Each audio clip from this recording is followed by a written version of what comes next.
Alright, so what up guys? I'm back with yet another video, and in this one we're going to be installing the Panigale Heat Shield because this bike definitely needs it. So shout out to Kevin at DucatiSpacers.com or PanigaleHeatShield.com for making this kit.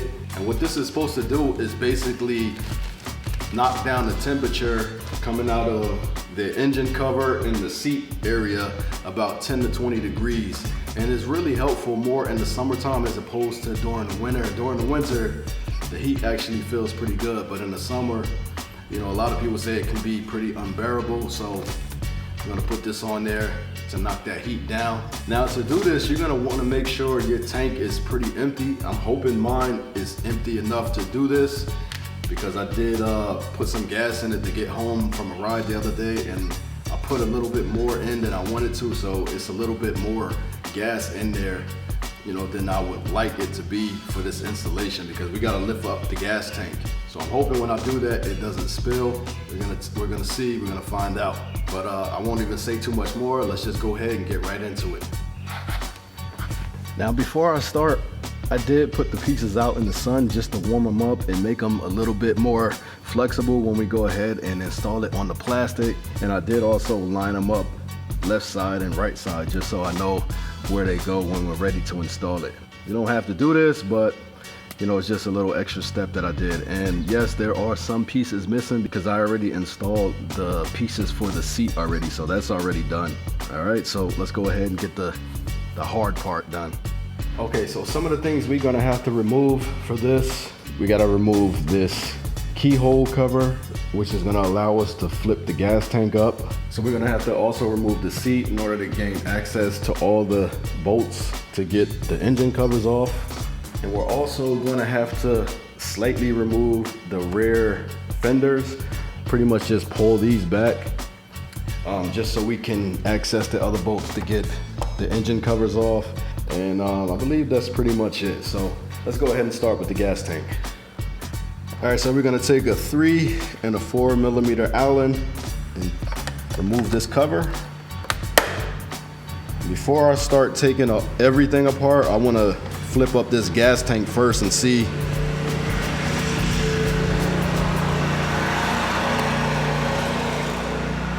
Fucking lawnmower, of course, right now in the middle of a video, my neighbor's lawn is getting cut. But anyway, we want to take this cover off and I want to flip up the tank before I take everything apart. And I want to see if gas spills out. If gas spills out, then I'm gonna have to either reschedule the video or the install or figure a way to siphon the tank.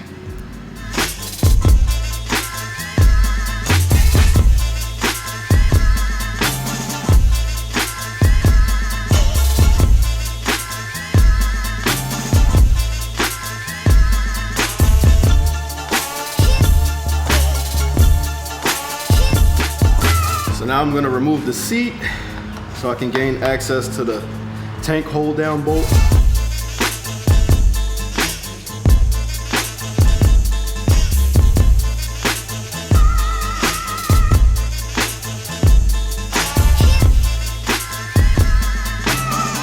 And then you're gonna remove these two 8 millimeters.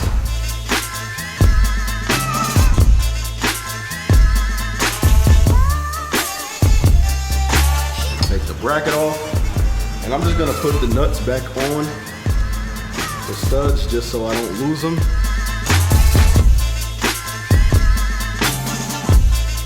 All right, so now we're ready to lift up the tank. I got my block of wood prepared just to hold it up so we can work under it. So we just wanna go ahead, get our fingers in here, lift it up, unplug this ground cable here. And then we also want to get under it and unplug the fuel pump. All right, and after that, you should be able to lift it up.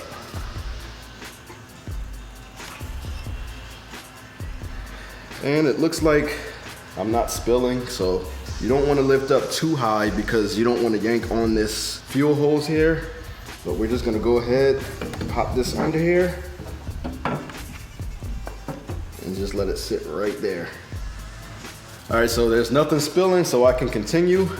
All right, so I'm gonna go ahead and start removing the rear section, which is the passenger seat. The black box is gonna have to come out just so you can get under there, and it's some bolts under here, so that just makes it easier. It doesn't really tell you that in the instructions, but I found it's easier to remove this, so we're gonna go ahead and do that. Get that out. It's two 8mm screws.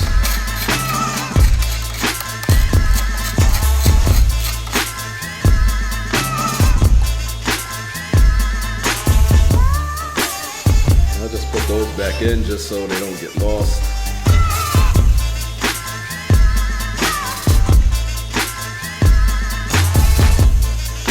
So removing the black box, it basically gives us access to these two nuts here. It's one here and it's one on this side. This one is gonna basically remove slack from this rear fender, and the other one's gonna loosen up this rear fender. All right, so I'm gonna take a small flathead, pop up these two clips on each side. So to get these nuts out in here, you're gonna have to use an 8mm socket, and then you're gonna have to hold the Allen head on the bottom of the fender with a 3mm Allen key.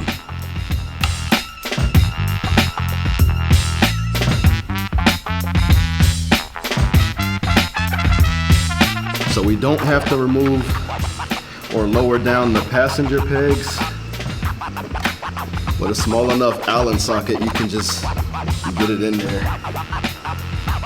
Be careful not to drop the washer down into the bodywork because it might get lost.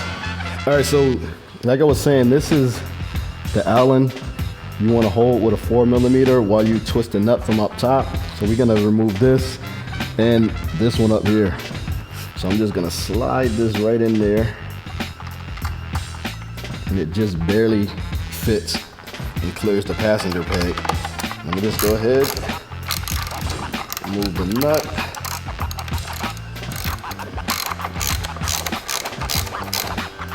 Make sure you don't scratch up your fender with your Allen key by accident.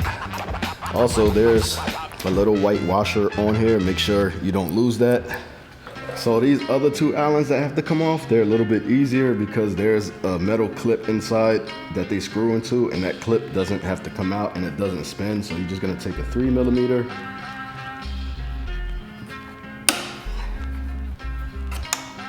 Pop these two out.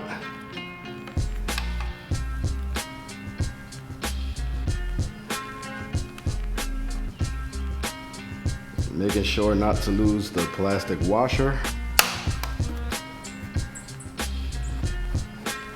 So now with all those bolts removed, these two fenders should pull out nice and easily and be nice and loose. All right, just like that. So what we're trying to do is make it so that we can get this engine cover out of here easily, and it kind of goes inside this fender up under here. So we're removing this just so we can slide it up out of here. I'm just gonna put some microfiber towels over the passenger pegs just so where it rubs the paint on the fender, it doesn't scratch. And we can go ahead and put the black box out of the way, keep it out of the way. All right, so this next part is gonna be pretty tedious because you gotta get in here with a really small Allen and take out these two screws, one there and one there, and it's the same on both sides.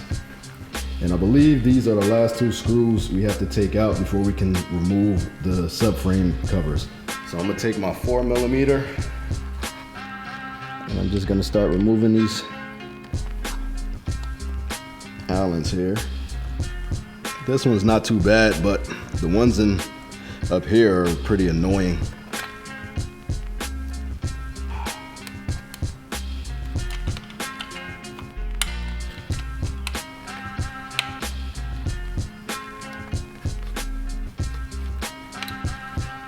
All right, you see once you get those out, it becomes pretty loose and it's pretty much falling out now. So I'm just gonna take off the other two on the right side and then we'll yank them out of there. Okay, so I'm gonna pull the left side off first. And I'm just gonna try to snake it out of here.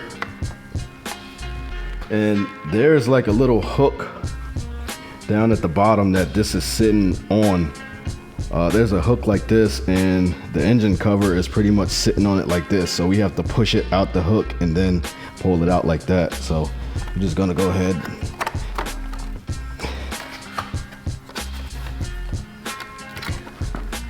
Get it out of there.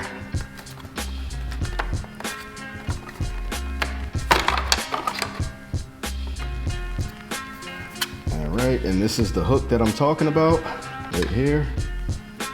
And as you can see, these are two separate pieces, but we pull them off all in one piece. You don't have to separate them. Even though you can, these two bolts come out and it'll separate this. But there's no need to do that. Just pull it out all in one piece. And so this here is the side of your engine. And you can see here, this is the tab that the subframe cover was sitting on with a little rubber boot. So just make sure you don't lose this little rubber piece, because that's what dampens the vibration of that plastic against the metal subframe. So let's go ahead and do the same thing on the other side. And this one works the exact same way. There's a little tab down at the bottom that this is sitting on. We just gotta push that off. But before we do that, it's a little bit different on this side because you have the brake fluid holes in the way. So it's gonna be easier if we move this out the way a little bit. So just go ahead and pop this off. Another 8mm.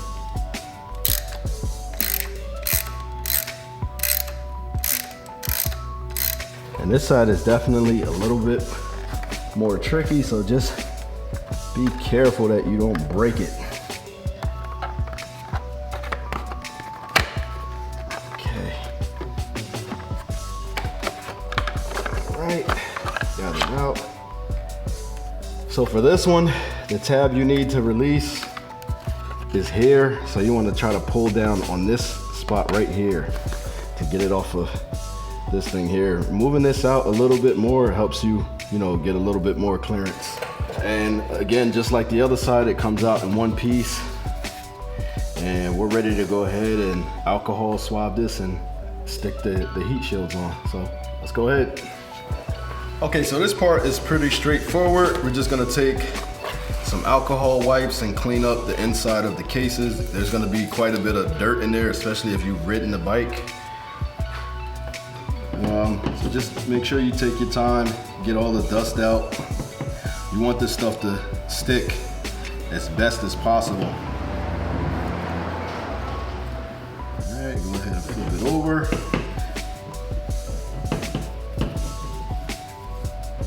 So as you can see, there's quite a bit of peaks and valleys and different depths inside this engine cover that the heat shield material has to mold to, basically.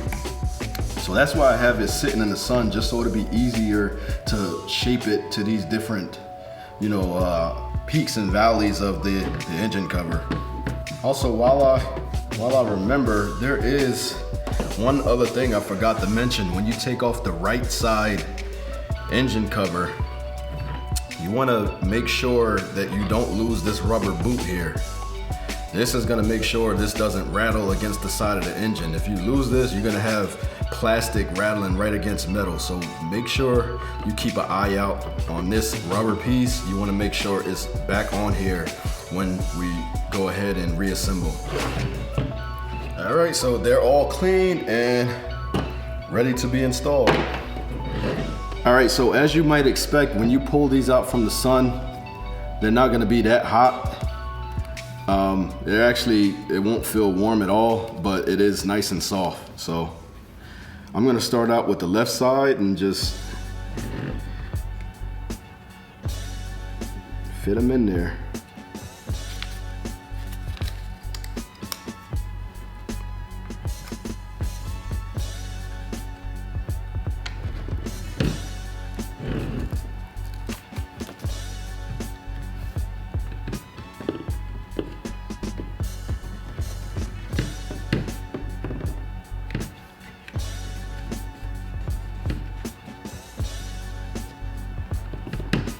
All right, that's one piece in. And we'll just keep putting the pieces together. So if you want, you can go ahead and just do a test fit just to see how it's gonna sit once you actually stick it. You want to be careful removing the adhesive backing because you don't want to take the adhesive off the actual heat shield. You want to take the backing off the adhesive only. So be really careful that you're not separating the wrong thing.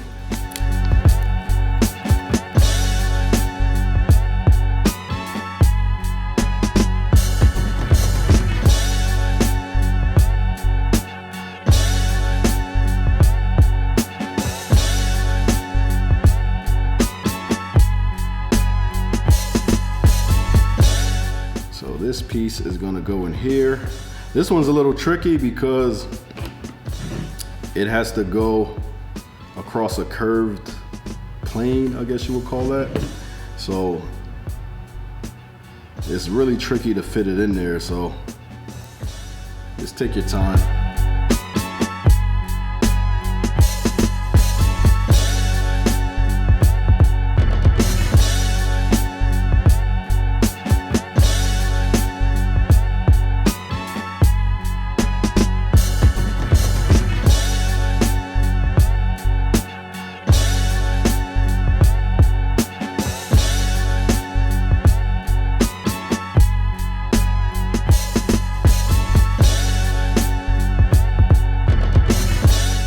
All right, so with this one, what I did was I started from this edge here and worked down. That way, if I would have started this way, it might have been hanging over the edge here. So I figured I'll just start from this edge, make sure it's running right along the edge here, and then just stuff it down the rest of the way inside there. All right, so this last huge piece, this is the last one for this side.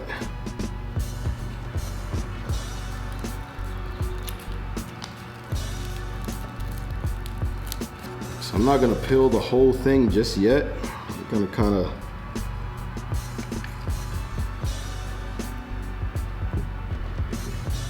work it in here slowly.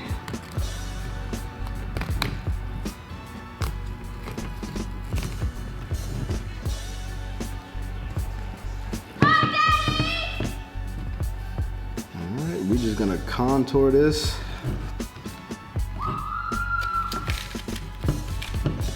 Don't mind my crazy daughter, she's full of life.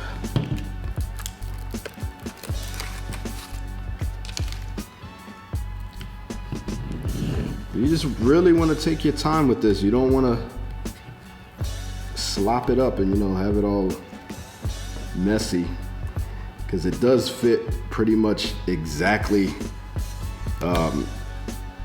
to the engine cover, so it's really precise. So you got to take your time and just make sure you line everything up right, because once it's sticking on there, it's very difficult to pick it back up so you can adjust it. All right, and that's one side completely done and ready to be reinstalled. So I'm gonna go ahead and sit this over to the side. Start on my next piece. Okay, so time for another tricky part that you guys are gonna wanna pay attention to. So when you go to fit this piece to the right side engine cover, you're gonna know that you have this rubber piece in the way. And the reason that is because this heat shield kit was designed on the 899, I believe, and the 899 didn't have this little rubber damper here. It was just flat. So that's pretty much the only modification you have to make for this kit with the 959. I did reach out to Kevin about that, and I don't know if he's gonna re-engineer one specifically for the 959 or not, but the fix is really simple. Just take some scissors and you cut that part out, and you just basically make it fit around there. So that's what we're gonna do. We'll go ahead and just cut right around there. Try not to cut too much off because you wanna get all the protection you can out of this. All right, and that's pretty much all you have to do to make that fit. And if you want, you could probably make another little piece out of here just to cover that. I'll probably do that. But let's go ahead and stick this on.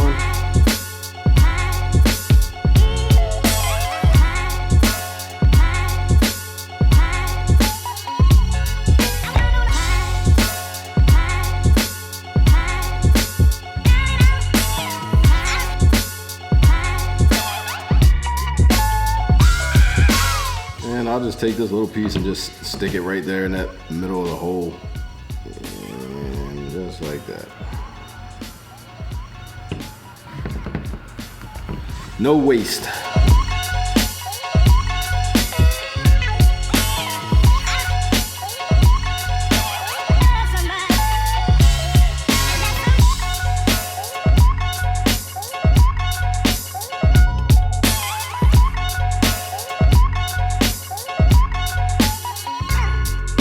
This one's pretty much identical to the other side.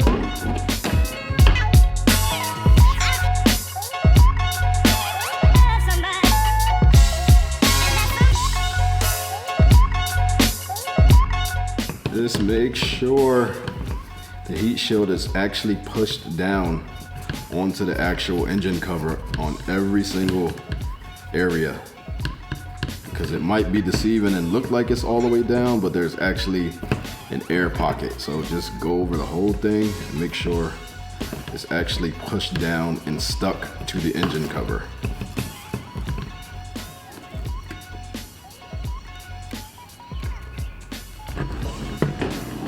All right, so there you have it. Both of the engine covers heat shield protected. All right, and this is what it looks like on the seat. Same exact idea. And now let's go ahead and reinstall these babies. All right, so everything pretty much goes back the same way, just in reverse order. I'm gonna go ahead and start with the right side because that one's a little bit more tricky, just because you wanna make sure when you get this back in that this rubber insulator here doesn't fall off. It can have a tendency to, when you're trying to get it down in there, it'll rub against the engine and fall down in there. And you have to kind of get up in there and put this on while it's in place. So we're gonna try to avoid that and slide it right in there. And then we also gotta make sure we latch this loop onto the little tab here.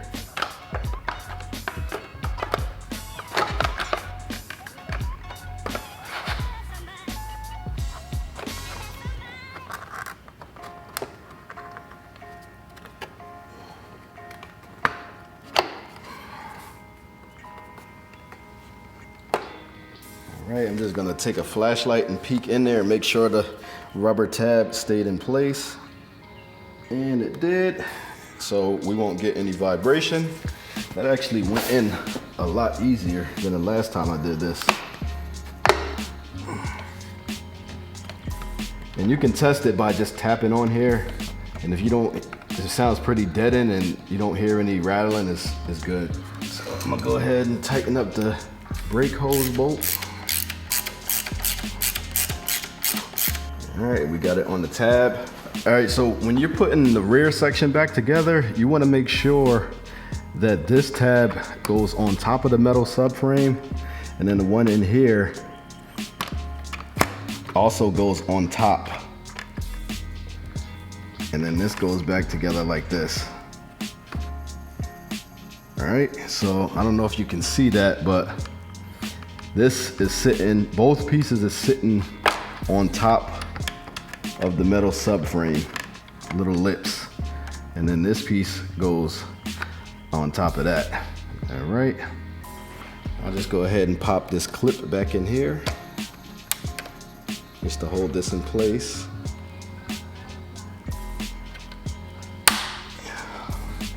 All right, so now I'm gonna go ahead and put the other engine cover back on. This one's a little bit easier. And again, we're just gonna make sure we get the engine cover slid up over the tab. Slide that down in there.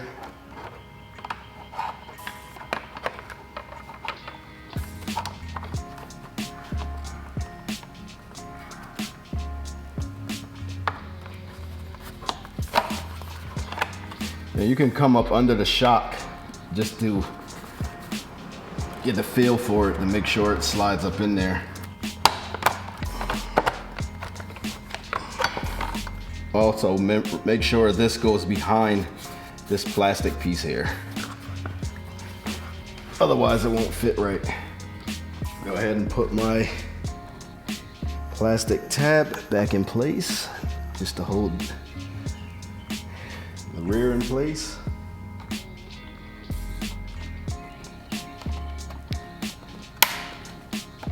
So now at this point, we can go ahead and start putting the screws back into the engine covers to hold it to the subframe.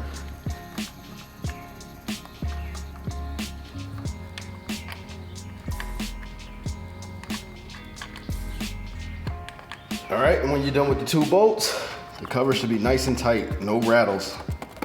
All right.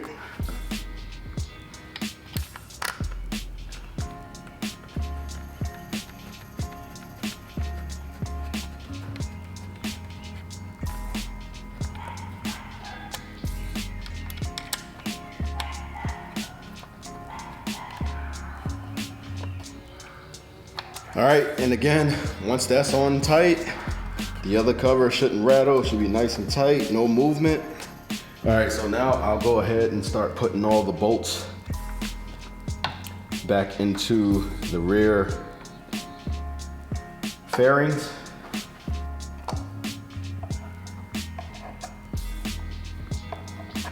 You want to go ahead and just get all the bolts started before you actually tighten them down, just so you can make sure you get the tail fairings lined up properly.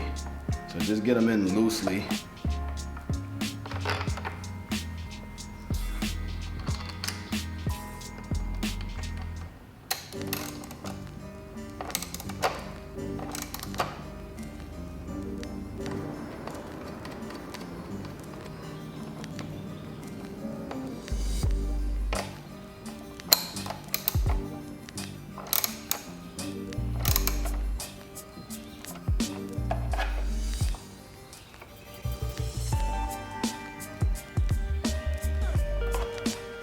All right, so we can go ahead and reinstall the black box.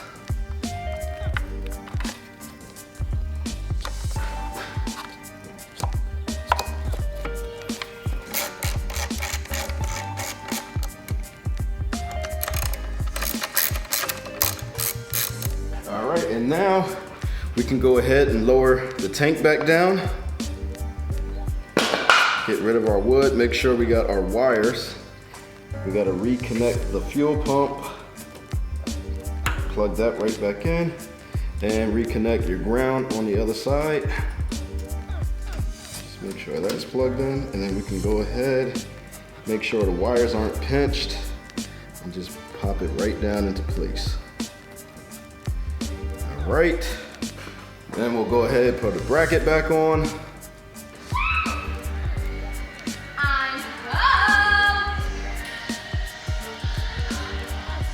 Cares. I'm early this time. By 3 minutes. Good for you.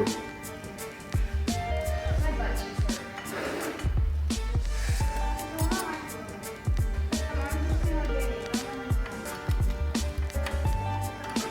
We are good to go.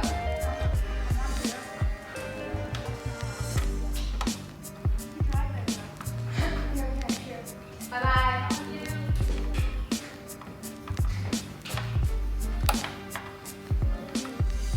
You're not gonna say you love her back? I love you,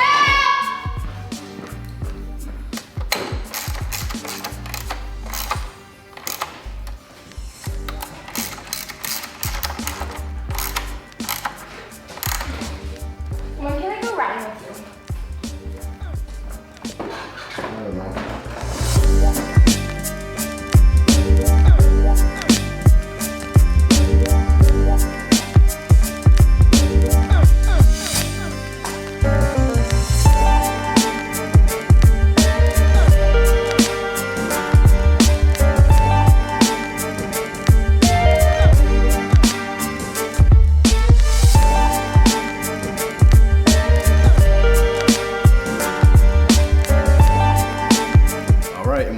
done. So that's been another installation video.